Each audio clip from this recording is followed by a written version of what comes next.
tens of millions of Americans are totally fine with a man who is driven almost purely by racism and sexism. Oh, shut up, you piece of shit. Hatred of everyone. This is what bothers me. him. I'm sorry, but this is what really bothers me. Gerald can't hear me. He's like, there are 10 million Americans are driven by someone who's entirely driven by racism. I'm like, that's not it. Again, my issues with Donald Trump are, I'm not against free, honest trade. I don't want to tax Ford if they put a plant in Mexico if they still employ Americans, okay?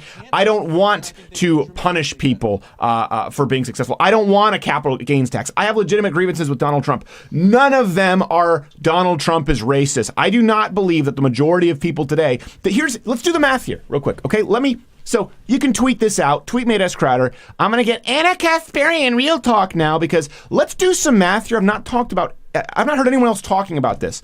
This means if you look at these maps that a majority of the bleed over to Donald Trump are people who voted for Barack Obama and felt screwed. They didn't vote for Barack Obama, then just, you know what? I hate Negroes. I hate the colored people. I'm going to vote Trump. They voted Barack Obama in their own self-interest. They felt like they got screwed, and now they voted for Donald Trump. The vast majority of white Americans voted for Barack Obama, and now the vast majority of Americans are voting for Donald Trump. So you can't say that these same people, because there's a huge amount of people, if you look at that crossover, that these people were voting for progress with Donald Trump, with Barack Obama, and now all of a sudden they're racist because they pulled the lever for Trump because you screwed them.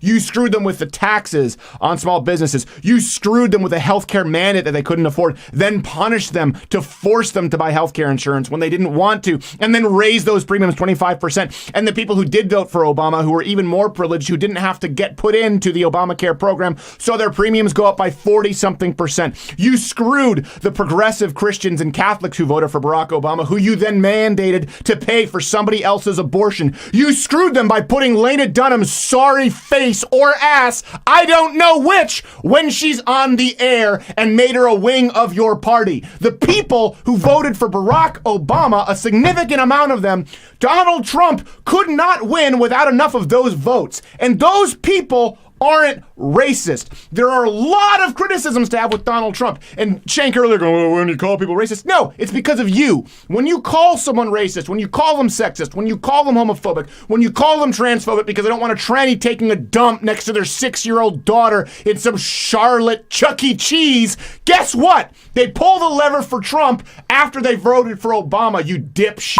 So stop acting like the only possible motivating factor here that you could fathom is racism. I bet you're the kind of guy who walks into a bar and they don't like you. You know, what is it, because I'm a Turk? No, it's because you smell. You look like a greasy, slick water buffalo who's drowning amidst the throes of being swallowed by an anaconda, and you're a dick. It's not because you're brown, just like it's not because Donald Trump's racist. Gerald, what did you want to say?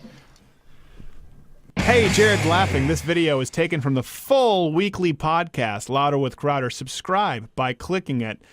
Jared's laughing because he just got shot. The loss of blood is making him delirious. Who shot him? Guilty.